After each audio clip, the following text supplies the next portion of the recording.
Hi student, welcome back to our YouTube channel. आज हम लोग क्लास 12th का मैग्नेटिज्म चैप्टर स्टार्ट करेंगे। प्यारे बच्चों, यदि आप एनसीईआरटी बुक में देखेंगे तो कहीं भी मैग्नेटिज्म लिखा हुआ नहीं है।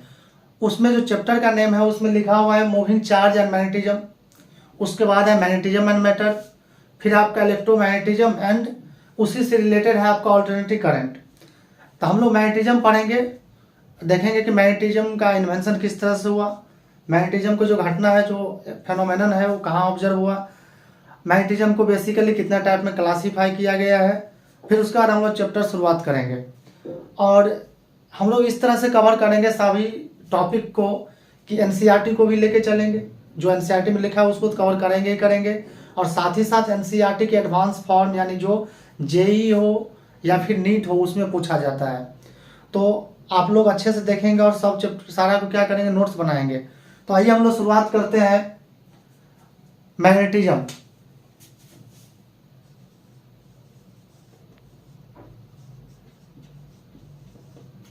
मैग्नेटिज्म, ये जो मैग्नेटिज्म है तो मैग्नेटिक फेनोमेनन ये जो है आपका, ये सबसे पहले आप लोगों को पता ही होगा कि टर्की के एक टाउन है मैग्नीशिया, वहां पे देखा गया।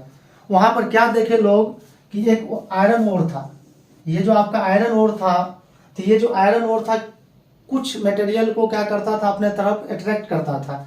जैसे यदि आयरन ओर के पास हम लोग यदि आयरन लेके जाते थे, यदि हम लोग कोबाल्ट लेके जाते थे या फिर निकल लेके जाते थे, इसको क्या करता था, ये जो आयरन ओर था ये अट्रैक्ट करता था। क्या करता था, ये अट्रैक्ट करता था। बाद में इस आयरन ओर को नाम मैग्नेटाइट ओर दिया गया था। तो ये कैसे अट्रैक्ट करता था आपको पता होगा कि ये जो आपका मैग्नेटाइट ओर था ये अपने सराउंडिंग में एक फील्ड प्रोड्यूस किए हुआ है। कोई भी मैग्नेट जो है अपने अपने सराउंडिंग में एक फील्ड प्रोड्यूस किया रहता है, जिसको बाद में मैग्नेटिक फील्ड बोला गया। साइंटिस्ट लोग इसको मैग्नेटिक फील्ड बोले। जैसे ये मैग्नेटाइट ओर था, तो मैग्नेटाइट ओर क्या करता था कि आयरन कोबाल्ट निकल ये सब जो कुछ मैग्नेटिक मटेरियल है उसको अट्रैक्ट करता था। उसको क्या करता था, आपका अट्रैक्ट करता था। किसके कारण करता था, चूंकि ये आपका क्या करता किया हुआ है, मैग्नेटिक फील्ड प्रोड्यूस किया हुआ है। बाद में उसको मैग्नेटिक फील्ड बोला गया, पहले बात जानते थे कि फील्ड है। ठीक है, तो कैसे हम लोग लिखेंगे देखिए। तो डिस्कवरी की बात करते हैं। सबसे पहले हम लोग डिस्कवरी जो है आपका, डिस्कवरी जो मैग्नेटिक फेनोमेनन है, जो चुंबकीय घटना है, magnetic phenomena, magnetic phenomena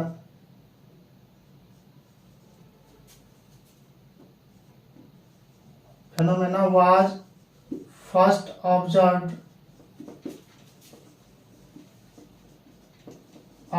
in an iron ore। इसी आयरन ओर का नाम बाद में मैग्नेटाइट ओर दिया गया, Fe3O4।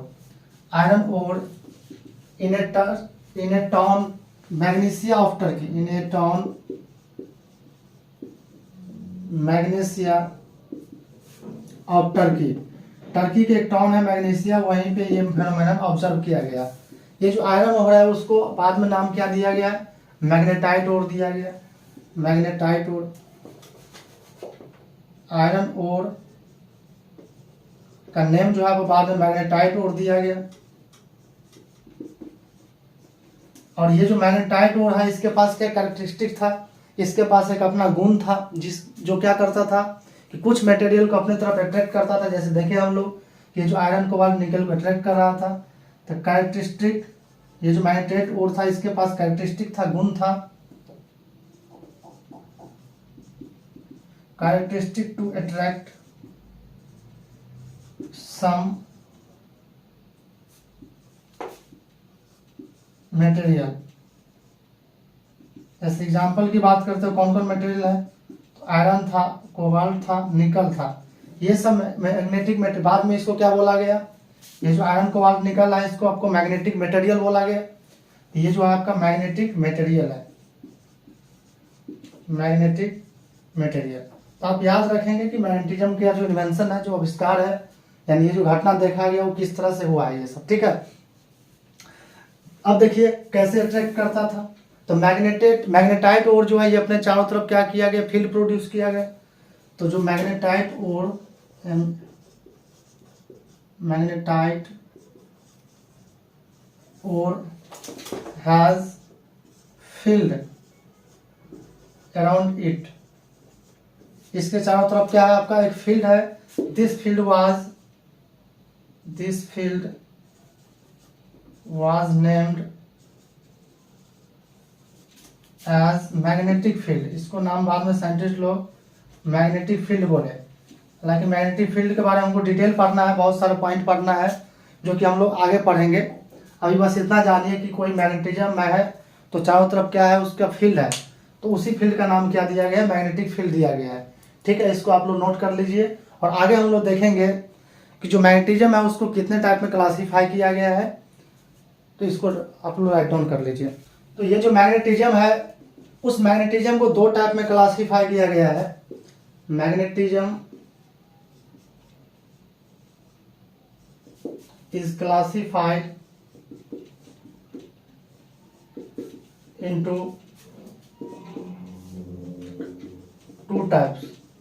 मैग्नेटिज्म को हम लोग दो टाइप में क्लासिफाई करके पढ़ते हैं। एक का नाम है क्लासिकल मैग्नेटिज्म, क्लासिकल मैग्नेटिज्म, और एक है आपका electromagnetism, electromagnetism. Classical magnetism and electromagnetism, दोनों बेसिक डिफरेंस इतना है कि जो क्लासिकल मैग्नेटिज्म है उसमें जो मैग्नेटिक फील्ड प्रोड्यूस होता है वो एटॉमिक करंट की वजह से होता है। जैसे आप जानते हैं कि कोई एटम है हमारे पास, तो उसमें क्या होगा, इलेक्ट्रॉन ऑर्बिट में क्या है, रिवॉल्व करते रहेगा, तो चार्ज ही मूव करे। इलेक्ट्रॉन क्या है, चार्ज ही तो है, तो चार्ज मूव करता है तो मैग्नेटिक फील्ड आता है। तो एटॉमिक करंट की वजह से, यानी उसके अंदर जो एटम रिवॉल्व कर रहा है उसकी वजह से जो मैग्नेटिक फील्ड आएगा, तो मैग्नेटिक फील्ड के कारण तो मैग्नेटिक फिनोमेना आएगा नहीं। तो क्लासिकल मैग्नेटिज्म में जो मैग्नेटिक फील्ड प्रोड्यूस होता है वो एटॉमिक करंट की वजह से होता है, यानी motion of electron inside the atom. तो इसमें हम लोग बात करेंगे तो लिखेंगे magnetic field is produce due to atomic current. Atomic current की बात करें तो ये एटॉमिक करंट आया कहां से, तो जो इलेक्ट्रॉन मूव कर रहा है एटम के अंदर उसकी वजह से आया, यानी motion of electrons inside the atom. Atom का जो इलेक्ट्रॉन मोशन में है उसकी वजह से जो करंट आएगा और उसकी वजह से जो मैग्नेटिक फील्ड आएगा उसको हम लोग क्लासिकल मैग्नेटिज्म पढ़ेंगे। और याद रखेंगे ये परमानेंट मैग्नेट होता है। ये क्या होता है आपका, परमानेंट मैग्नेट होगा, क्योंकि इसको हम लोग कितना भी छोटा पार्ट हम ब्रेक करेंगे तो क्या एटम छोटा हो जाएगा लेकिन आपका मैग्नेटिक प्रॉपर्टी नहीं खत्म होगा। जैसे देखते हैं ना, मैग्नेटिक का बुरादा कर देंगे, छोटा छोटा कर देंगे, लेकिन जो मैग्नेटिक वाला जो प्रॉपर्टी है वो रहेगा ही रहेगा। लेकिन हम लोग बात करते हैं इलेक्ट्रोमैग्नेटिज्म, तो इसमें जो है आपका करंट की वजह से आता है। ये जो इलेक्ट्रोमैग्नेटिज्म है इसमें करंट की वजह से आता है, और ये तभी तक हो पाता है मैग्नेटिज्म वाला प्रॉपर्टी, ये मैग्नेटिज्म वाला गुण तभी तक रहेगा जब तक करंट फ्लो करेगा। तो ये देखिए किसकी वजह से आता है, due to current in the wire. Wire में जो आपका करंट आता है उसकी वजह से होता है। और ये आपका टेम्पररी मैग्नेट है। क्या है आपका, टेम्पररी।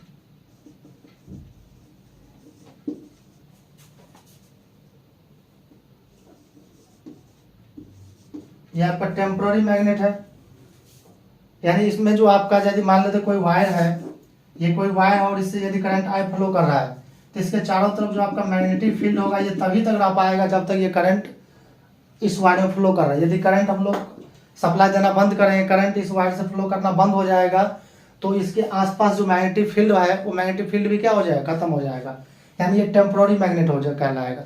ठीक है, तो इसको नोट कर लीजिए। अब आगे हम लोग देखेंगे कि जो मैग्नेटिक फील्ड है वो कब आता है, एक चार्ज को, ये चार्ज कब मैग्नेटिक फील्ड प्रोड्यूस करेगा, कब इलेक्ट्रिक फील्ड प्रोड्यूस करता है, कब इलेक्ट्रिक फील्ड मैग्नेटिक फील्ड दोनों प्रोड्यूस करेगा, ये सब देखेंगे हम लोग। ठीक है, आप इसको नोट कर लीजिए।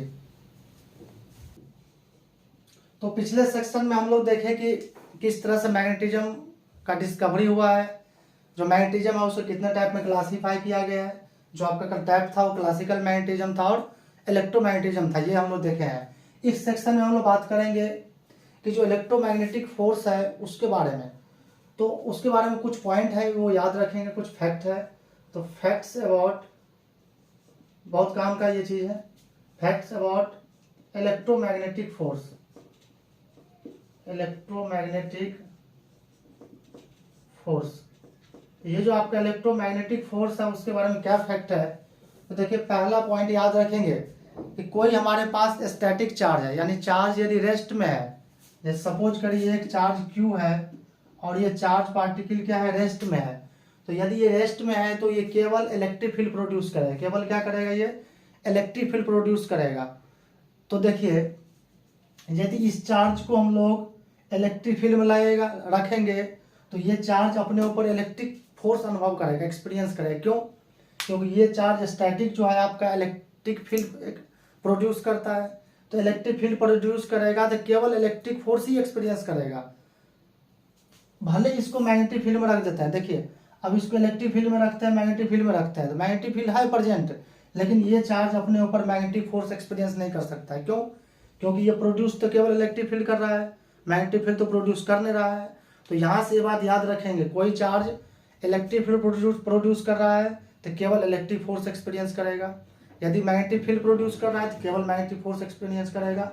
और इलेक्ट्रिक फील्ड मैग्नेटिक फील्ड दोनों प्रोड्यूस कर रहा है तो क्या होगा कि इलेक्ट्रिक फोर्स भी एक्सपीरियंस करेगा और मैग्नेटिक फोर्स भी एक्सपीरियंस करेगा। यदि दोनों फील्ड प्रेजेंट है तो ऐसा नहीं कि मैं इलेक्ट्रिक ये फील्ड प्रोड्यूस कर रहा है, मैग्नेटिक भी प्रोड्यूस कर रहा है, मैग्नेटिक फील्ड बाहर है ये नहीं है, बाहरी वाला है ये नहीं है, तो मैग्नेटिक फोर्स भी एक्सपीरियंस का, ऐसा नहीं है। मैग्नेटिक फील्ड इलेक्ट्रिक फील्ड दोनों प्रेजेंट है और ये खुद भी electric field magnetic field produce कर रहा है, तब जाके ये दोनों फोर्स क्या करेगा, एक्सपीरियंस करेगा। तो याद रखेंगे कि ये स्टैटिक चार्ज, ये static charge produces only electric field, केवल क्या करेगा, ये इलेक्ट्रिक फील्ड प्रोड्यूस करेगा। सो ए स्टैटिक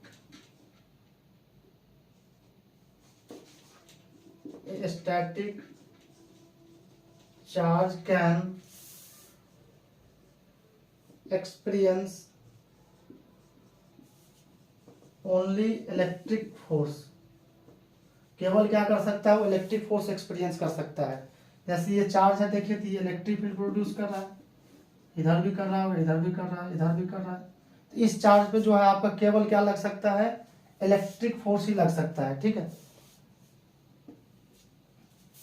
दूसरा पॉइंट देखिए, यदि कोई चार्ज मूव कर रहा है, कोई चार्ज कांस्टेंट वेलोसिटी से मूव कर रहा है, तो वो चार्ज क्या करेगा, इलेक्ट्रिक फील्ड भी प्रोड्यूस करेगा, मैग्नेटिक फील्ड भी प्रोड्यूस करेगा। तो यदि इन्वायरमेंट में इलेक्ट्रिक फील्ड मैग्नेटिक फील्ड दोनों ही प्रेजेंट है तो चार्ज अपने ऊपर इलेक्ट्रिक फोर्स मैग्नेटिक फील्ड दोनों ही क्या कर सकता है, एक्सपीरियंस कर सकता है। ये moving charge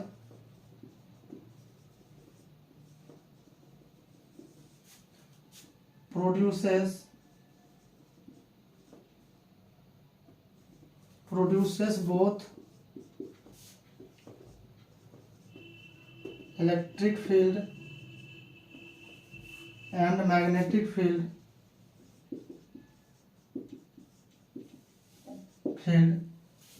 so a moving charge can experience both electric force and magnetic force. एक मूविंग चार्ज जो आपका इलेक्ट्रिक फोर्स भी एक्सपीरियंस कर सकता है और मैग्नेटिक फोर्स भी एक्सपीरियंस कर सकता है। जैसे देखिए यदि हम लोग एक चार्ज लिया और इसको मूव करवा दिए v वेलोसिटी से, और यहाँ पर क्या मैग्नेटिक फील्ड भी प्रेजेंट है, इलेक्ट्रिक फील्ड भी प्रेजेंट है, इलेक्ट्रिक फील्ड भी प्रेजेंट है, तो इस पर क्या होगा, आपका नेट फोर्स जो हम निकालेंगे, यदि नेट फोर्स की बात करते हैं तो क्या होगा, आपका इलेक्ट्रिक फोर्स भी लगेगा और मैग्नेटिक फोर्स भी लगेगा। मैग्नेटिक फोर्स अभी लिख देंगे, इस पे इलेक्ट्रिक फोर्स भी लगेगा और मैग्नेटिक फोर्स भी लगेगा। ठीक इसी प्रकार एक और पॉइंट है आपका कि एक करंट कैरिंग वायर, यदि हमारे पास एक करंट कैरिंग वायर है तो ये जो करंट कैरिंग वायर है अपने चारों तरफ केवल मैग्नेटिक फील्ड प्रोड्यूस करता है। तो यदि ये मैग्नेटिक फील्ड ही केवल प्रोड्यूस कर रहा है तो ये जो करंट कैरिंग वायर है ये अपने ऊपर केवल और केवल मैग्नेटिक फोर्स एक्सपीरियंस कर सकता है। तो लिख लेते हैं, इसको भी हम राइट डाउन कर लेते हैं। ये करंट कैरिंग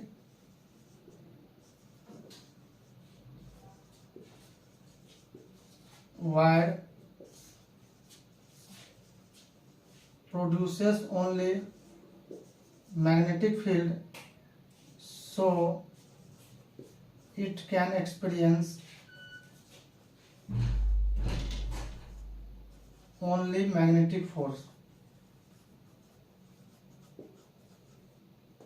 मैग्नेटिक फोर्स। ठीक है, तो ये करंट कैरिंग वायर जो है आपका केवल मैग्नेटिक फील्ड प्रोड्यूस करता है, इसलिए ये अपने ऊपर केवल मैग्नेटिक फोर्स एक्सपीरियंस कर सकता है। ठीक है, आप लोग ये याद रखेंगे। और अगले लेक्चर में हम लोग मैग्नेटिज्म का सेकंड लेक्चर में हम लोग कवर करेंगे कि यदि कोई चार्ज को मैग्नेटिक फील्ड में फेंकते हैं, मैग्नेटिक फील्ड में क्या करते हैं, थ्रो करते हैं, तो उस पर कितना मैग्नेटिक फोर्स लगेगा। यदि इलेक्ट्रिक फील्ड मैग्नेटिक फील्ड दोनों प्रेजेंट है तो कितना फोर्स लगेगा। और साथ ही साथ हम और भी बहुत सारे पॉइंट कवर करेंगे। उसके बाद हम लोग मैग्नेटिक फील्ड पे चलेंगे। हाँ, हम लोग न्यूमेरिकल भी साथ साथ करेंगे, एनसीईआरटी को भी कवर करेंगे। और जो आपका एडवांस फॉर्म है एनसीईआरटी का, समझिए जेईई के लिए जरूरी है, उसको भी कवर करेंगे। तो आप लोग 1 बाय 1 देखेंगे। लेक्चर 1 में